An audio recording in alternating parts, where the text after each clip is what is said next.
skunde mar mondo mi nyithindo somi to penjo ni par ni ma en nyathi ma seche moko winjo be ni dhi kata boarding school janyuol kotere e boarding school kacha maonge kata seche moko kata mattress moninde ma seche moko onge kata gik monyalo pedhe kitanda kanyo monindo bende nyathini biro bedo kod lwasi makare mano mar somo maber kata bedo ni sirikal to osewacho ni yes teruru nyathini e skul kendo chiwne jotend skunde siema ni nyathi ka nyathi odhi e skul orwak kata uniform mano mar junior school odhi e skul yes ibiro rwake e skul kacha to maslahi mar nyathini e skul kacha gik mobo bedo kotiyo godo inyanya to ka en boarding school obed nyithindo manyiri kata ma yawuoyi lwasi mar nyathino winjo be ni ng'ieyo machalo nade mondo nyathi ka nitiere kacha kik obed kod dangni ni yawa koro abire skul anga nind nang'o aonge kata mattress. Dr. D.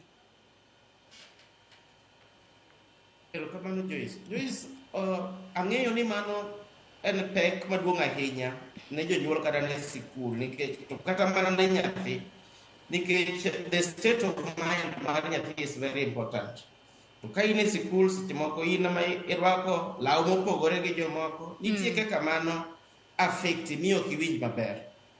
To seche moko bedo ma ok winj maber to seche moko chandruok moro be ma ng'ato wuoke nyalo miyo ng'ato tiyo matek mondo bed oyude gimoro.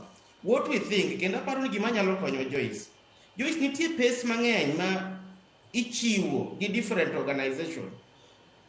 Ka sirikal gombo kabisa mondo kony nyithindo aparo discussion monego wabed go kendo wa encourage sirikal mondo tim. Nitie pesa e CDF, nitie pesa mawuok e county government bursary, nitie bursary mawuok member of parliament, nitie bursary mawuok e bada government mar tend piny.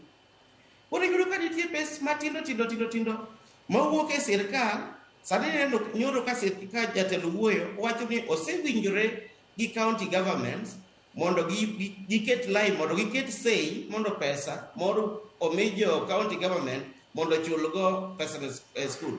Ang'o ma mono sirikal kawo pesa no toro ne schools directly mondo support nikech koore e county government in ga dieri marom nade ni pesa ni dhi chopo nyaka e skunde matindo mantie grassroots.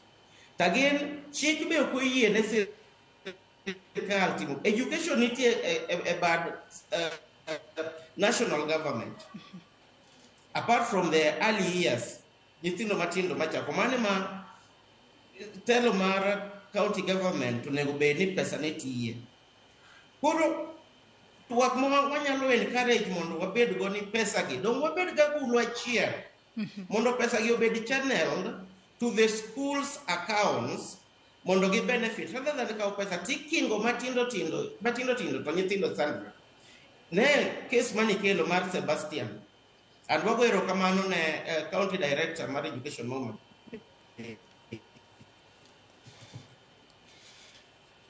Haya wago mos walali matene mbui mari nitiere koda ng'ikruok matena.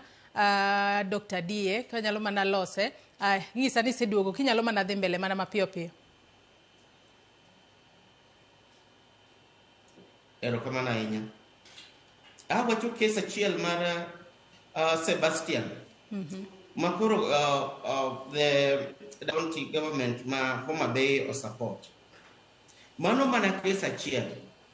Koro sirikal onego kawo pesa gi to ket onywand achiel pesa michiwo nus e yore mopogore CDF yude MP chiwe county government nigi mare chiwo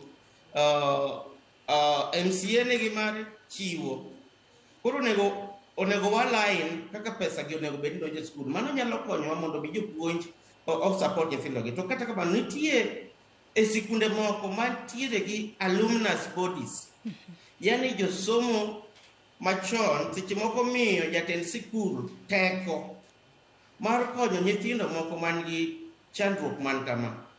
Koro wa encourage jopuonjwa ka dipo ni nitie yuto moro ma dipo ni community oketo kuom sikul kik wawe nyithindwa bed oko ma ok odonjo e sikul nikech kata wach mana ni wawegi oko to pod wadhi hinyore nikech kiny ginyalo lokore kodwa kata gibedo gi kido moro ma ok winjore. Fadhali gibede sikul ji othagre ei sikul as we improve nikech Mae okang' mokwongo bedo ga gi chandruok matin. Wabedo gi chandruok matin, but after some time, ang'en wabiro stabilize. Koro we encourage ni kik wawe nyithindo pacho. So far we are doing well e region wa. Kik region wa dog piny, wawach ni hoyo ni wan koro gimoro amora onge, kik wawe nyithindo dhi skul. Jopuonje wa ma otelo ne skunde wa kindly wawinj ywak janyuol, ng'ama okelo bande sikul, ng'ama okelo yien e sikul, janyuol mokelo gande sikul, wakonygi uru bende mondo nyithindgi kik bed pacho. Ilero kanyo makare ahinya. Ilero kanyo makare, Dr. Benson Adie, kalure kod gigo mwinjo bende timo mar mondo mi jopuonjre mago matimo ko jonyuol magi onge kod gimoro amora obed kod nyalo mano mar dhi e skul. Ahinya nyate thuolo ni ma migawo mochung' ne wechego mag somo pod oyie ne jopuonjre mar mondo mi omeda donjo e skunde. Boaz Waruku, kaduoki e twak kitemo mulo weche ma otudore kod mago ng'ikruok makoni kod kocha ma wasebedo kwanene skunde, itemo lieko weche motudore kod noka mago mag jopuonja ma waneno skunde. Penjo nyalo bedo ni ang'o matimore. Wang'e ni yes, nitiere nok mag jopuonja ma puonjo subjects mopogore opogore e skul.